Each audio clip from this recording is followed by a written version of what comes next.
Every empire has a moment when the mask comes off. Not slowly, not gradually, not through years of erosion and quiet decline. One moment, one act, one undeniable exposure that shows the world what was always underneath. For the British Empire, it was Suez. For the Soviet Union, it was Chernobyl. For the Trump administration, it was a black briefcase. At 3:47 p.m. Eastern Standard Time this afternoon, Canadian Prime Minister Mark Carney walked to a podium in Ottawa carrying that briefcase. He set it down, he opened it, and over the next 11 minutes, he pulled out document after document after document, each one stamped classified by the United States government, and he read them aloud on live television to the entire world. And what those documents proved is not that the Trump administration made mistakes, not that they miscalculated, not that they had a different strategy that failed. What those documents proved is that the President of the United States has been deliberately, systematically, knowingly lying to the American people about every single aspect of this crisis.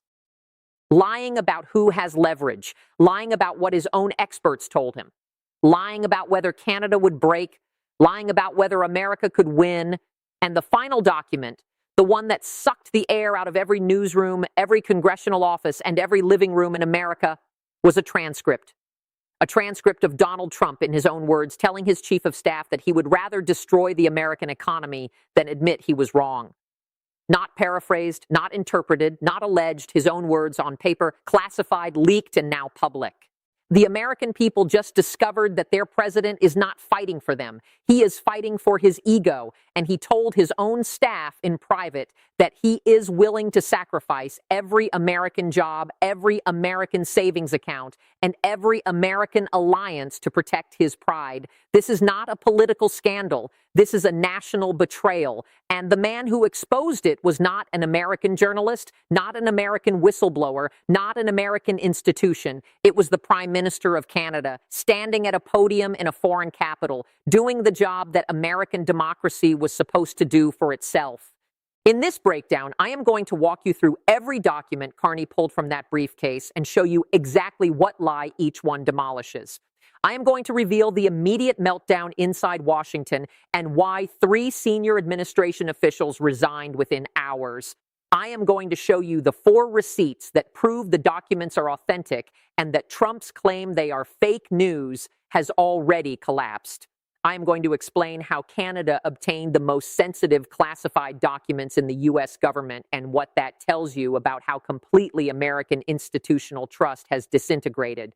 I am going to give you the psychological profile that explains why Trump said what he said in that transcript and why it guarantees he will not change course even now. And I am going to give you 2 scenarios for the final 7 days before the March 18th deadline. Because after today, there are only 2 possible outcomes, and both of them end Trump's presidency. Subscribe to join the community. Leave a comment so we can keep the conversation going, and share this video because what happened today is the most significant exposure of presidential deception since the Pentagon Papers, and every American citizen needs to understand what their government has been hiding from them. Let me walk you through those 11 minutes because Carney did not just reveal documents. He conducted a systematic execution of every lie this administration has told, and he did it with the precision of a surgeon and the patience of a man who knows he holds every card.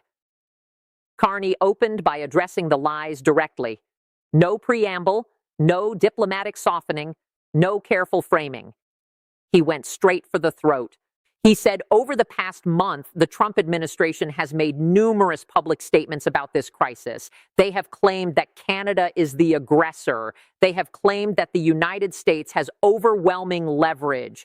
They have claimed that Canada will eventually capitulate because we cannot survive without American markets. They have claimed that American economic interests are protected and that any damage from this crisis is minimal. Then the line that changed everything. Every single one of those claims is a lie, and I can prove it using the United States government's own internal documents. He reached into the briefcase. Document 1, the Treasury Department memo, dated February 15th, 2026. Title, Economic Impact Assessment, Canada Trade Disruption, prepared for the President of the United States. Carney read it aloud, every word, slowly. letting each sentence land like a hammer strike. Sustained trade conflict with Canada will result in U.S. GDP contraction of 0.8% to 1.2% in 2026. Job losses exceeding 400,000 in manufacturing and energy sectors. Consumer price increases of 3% to 5% due to supply chain disruptions. He paused, he looked at the camera, then he read the conclusion. Canada has demonstrated capacity to redirect exports to European and Asian markets, reducing Canadian dependence on U.S. buyers. The United States has no comparable alternatives for Canadian energy imports. Conclusion: Canada has superior leverage in any prolonged economic confrontation. Canada has superior leverage. That is not Mark Carney's assessment. That is not a Canadian think tank's opinion. That is the United States Department of the Treasury, Trump's own Treasury Department, telling him in writing 6 weeks ago that Canada holds the stronger hand. And what did Trump tell the American people 6 weeks ago? He told you Canada was desperate. He told you Canada would come crawling back. He told you the tariffs were working and that Canada was feeling the pain. His own Treasury Department told him the opposite. He read the memo, he ignored the memo, and he lied to you. Carney looked into the camera and said one word: lied.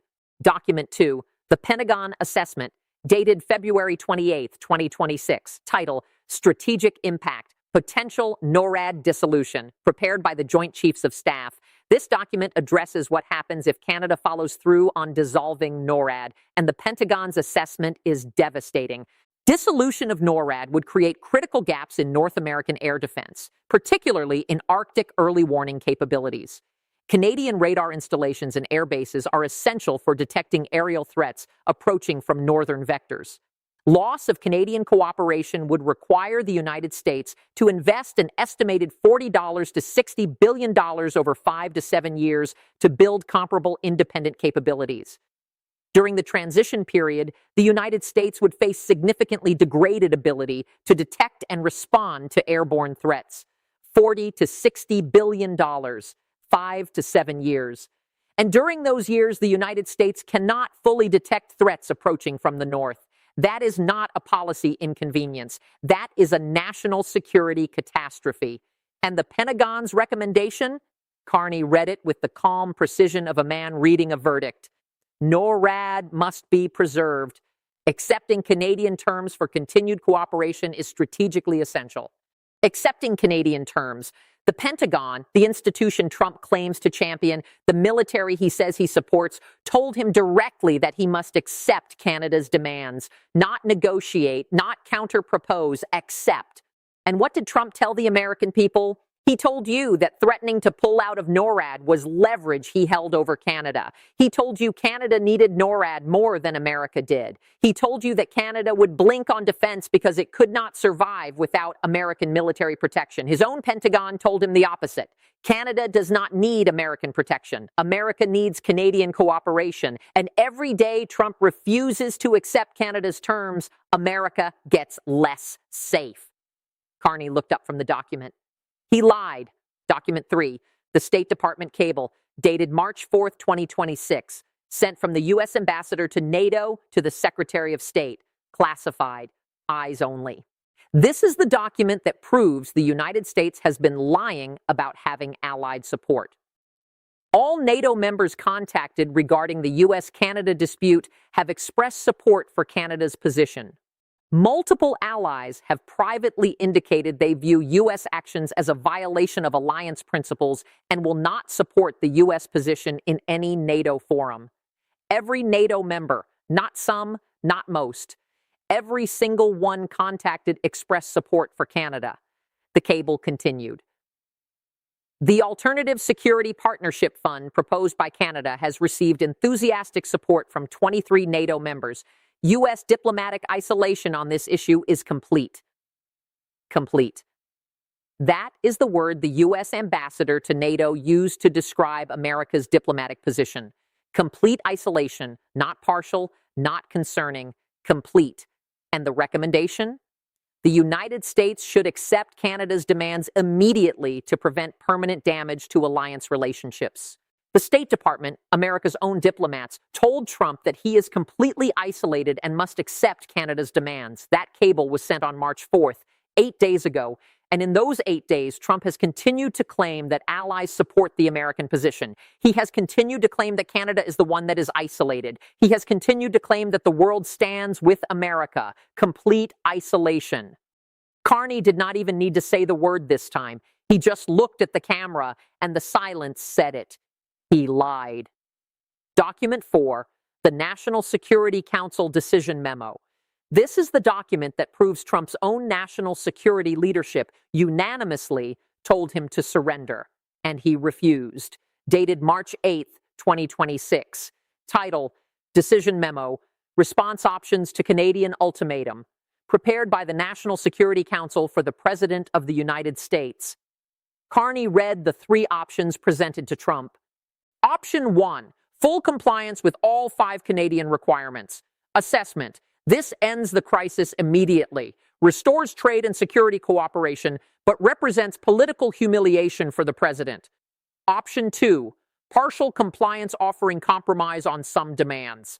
Assessment. Canada has stated repeatedly that partial compliance is unacceptable. This option will be rejected and will result in Phase 2 implementation. Option 3, refusal to comply followed by retaliatory measures against Canada. Assessment. The United States has no effective retaliatory measures available. Any U.S. action would be countered by the 40-nation coalition supporting Canada, resulting in deeper U.S. isolation and greater economic damage. 3 options, one that works but hurts Trump's ego, one that fails, and one that makes everything worse. And the conclusion? Carney read it slowly, letting every word register. All 3 NSC principals and the Secretary of State, Secretary of Defense, and Director of National Intelligence unanimously recommend option 1. Full compliance with Canadian demands is the only option that serves U.S. national interests. The political cost to the president is significant, but the economic and strategic costs of non-compliance are catastrophic. Every day of delay increases damage to the U.S. economy and U.S. alliance relationships. The president must accept Canada's terms immediately, unanimously. The 3 most senior national security officials in the United States government, the people who see every intelligence report, every threat assessment, every strategic analysis, all 3 of them looked at the situation and reached the same conclusion. Surrender, accept Canada's terms, do it now. Every day you wait makes it worse. That memo was written 5 days ago, and in those 5 days, Trump has done nothing. He has not accepted the terms. He has not proposed alternatives. He has continued to claim he is winning a fight that his own national security team told him he has already lost. Carney set the memo down and said, he's not just lying to the American people, he's ignoring his own advisors because his ego will not allow him to admit he made a mistake. And then came the final document, the one that broke everything. Carney's voice changed slightly, not louder, not angrier, quieter, more deliberate, as if he understood the weight of what he was about to share and wanted every syllable to land with full force. He said, "This last document is the most revealing. It is a transcript of a private conversation between President Trump and his chief of staff on March 9th, the day after Canada rejected his partial compliance proposal. A transcript of the President of the United States speaking privately with his chief of staff about whether to accept reality or burn everything down." Carney read it. Chief of Staff: "Mr. President, every expert is telling us we need to accept Canada's demands. Treasury says we're losing economically. Pentagon says we're losing strategically. State says we're losing diplomatically. We have no allies supporting us. We have no leverage. We need to end this before March 18th. Trump's response: "I don't care what the experts say. I'm not surrendering to Canada. I don't care if it crashes the economy. I don't care if we lose allies. I will not be humiliated by Mark Carney. We ride this out until he breaks." Chief of Staff: "Sir, he's not going to break. Canada has alternatives. We don't." Trump: "Then we go down fighting. I'd rather destroy the economy than admit I was wrong." The room went completely silent. "I'd rather destroy the economy than admit I was wrong." Let me repeat that because every American needs to hear it, needs to absorb it, needs to understand what it means for their lives, their jobs, their savings, their future. The President of the United States, in a private conversation with his most senior aide, stated explicitly that he would rather crash the American economy, your job, your retirement account, your children's future, than acknowledge a mistake. Not because he believes he can win. His own chief of staff told him he cannot win. His Treasury told him he cannot win. His Pentagon told him he cannot win. His State Department told him he cannot win. His intelligence community told him he cannot win. He knows he is losing. He knows compliance is the only rational option. He knows that every day of delay damages the country he swore to protect, and he does not care. He does not care about your job. He does not care about your energy bills. He does not care about your national security. He does not care about America's alliances. He does not care about America's future. He cares about not being humiliated by Mark Carney. That is it. That is the entire calculus. One man's ego weighed against the economic security of 340 million Americans, and the ego won. Carney closed the briefcase. He said, "I am releasing all of these documents to the press. They are now public. The American people can read them and decide for themselves whether their government has been honest with them." Then the closing statement. Canada has 7 days until the March 18th deadline. The choice remains with President Trump, but now the American people know the truth about what that choice really is. Carney walked away. No questions. 11 minutes. Briefcase closed. History changed. Now let me show you the 4 receipts that prove these documents are authentic and that every attempt to discredit them has already failed. Receipt number 1, the non-denial denial. At 4:15 p.m., 30 minutes after Carney's press conference, the White House press secretary faced a firing squad of reporters. The questions were direct. Are the documents authentic? Did Trump say he would rather destroy the economy than admit he was wrong? Has the administration been lying about having leverage? The press secretary's response to every substantive question was the same. We do not comment on allegedly leaked classified materials. That phrase, allegedly leaked classified materials, is the most revealing non-denial in political history. If the documents were fake, the press secretary would say they are fake. If the transcript was fabricated, the press secretary would say it is fabricated. You do not invoke classification protocols to protect documents that do not exist. We do not comment on allegedly leaked classified materials, means these are real classified materials that were really leaked. The White House confirmed authenticity by refusing to deny it. Reporters then asked whether Trump actually said he would rather destroy the economy than admit he was wrong. The press secretary said, "The president is committed to protecting American interests." That is not a denial. That is a deflection. And every person watching that briefing understood what the deflection meant. He said it. The press secretary then ended the briefing and left the room, fled the room, because there was no answer she could give that would not make the situation worse. Receipt number 2, the FBI confirmation.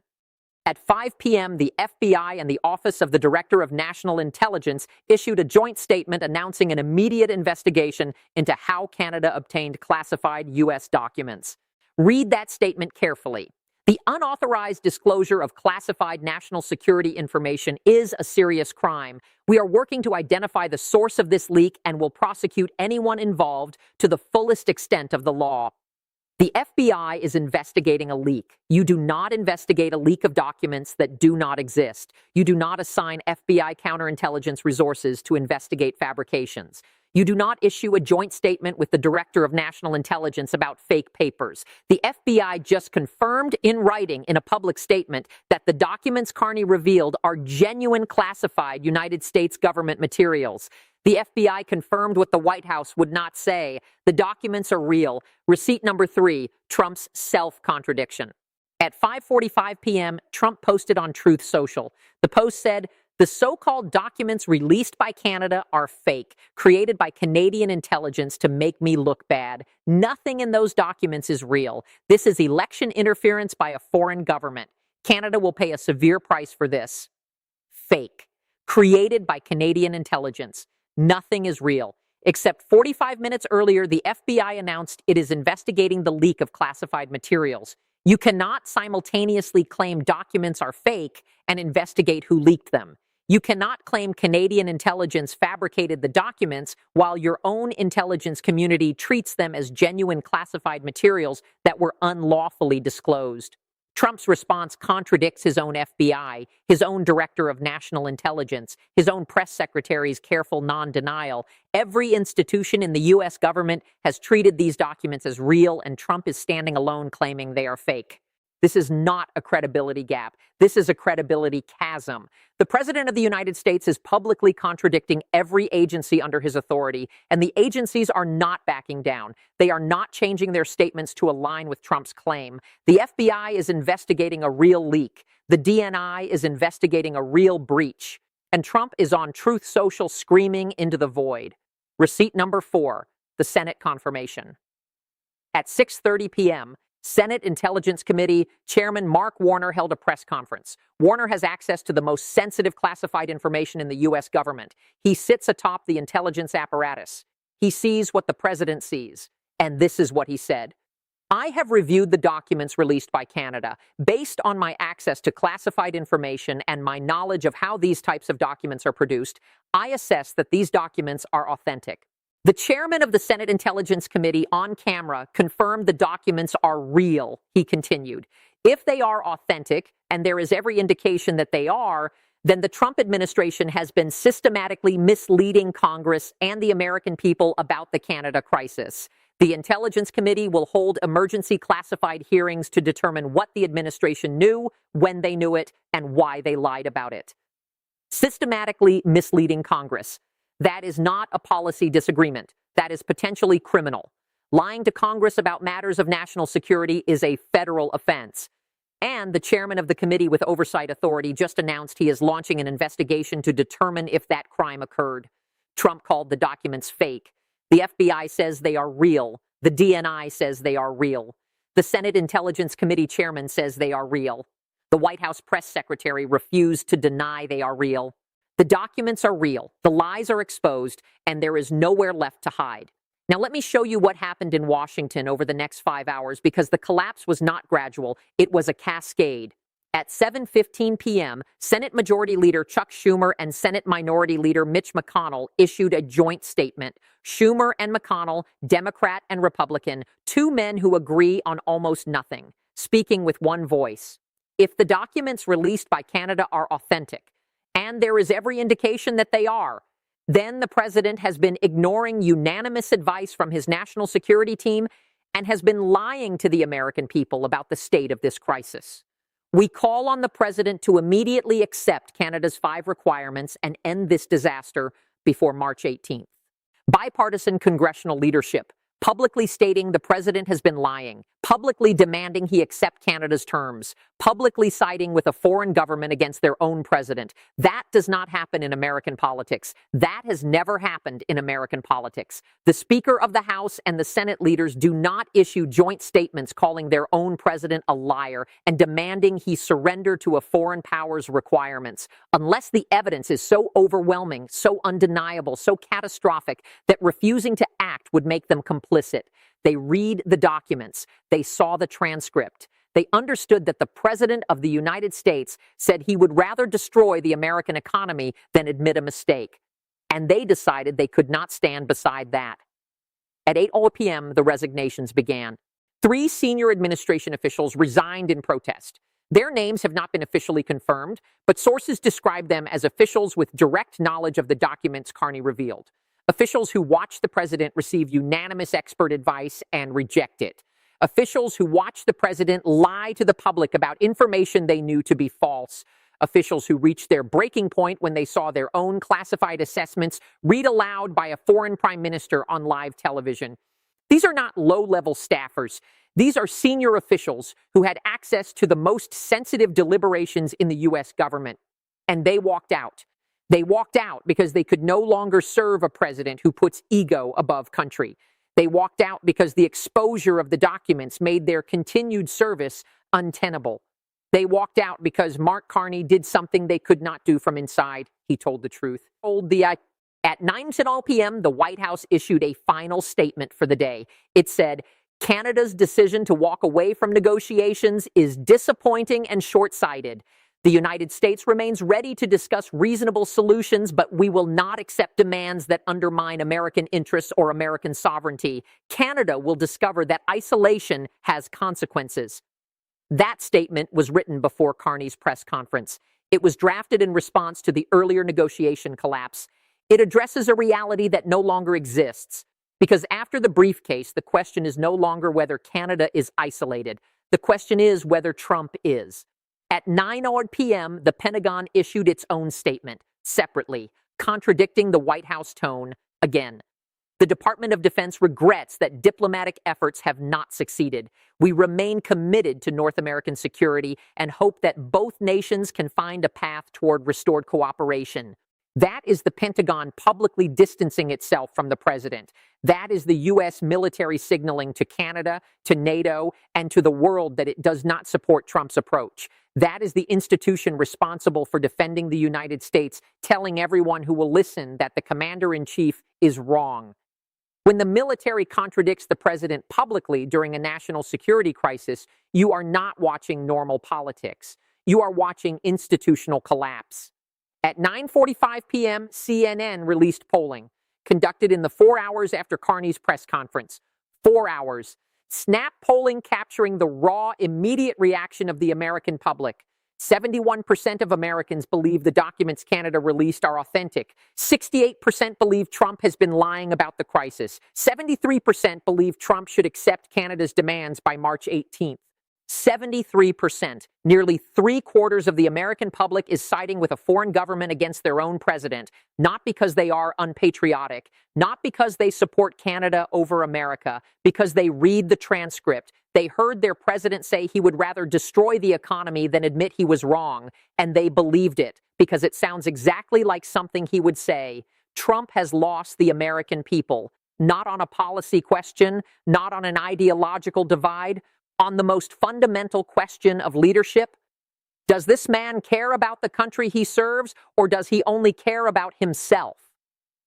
73% answered that question tonight, and the answer was himself. Now let me explain how Canada obtained these documents, because the intelligence implications are as devastating as the political ones. According to intelligence analysts, there are 3 possibilities for how Canada gained access to the most sensitive classified deliberations in the U.S. government.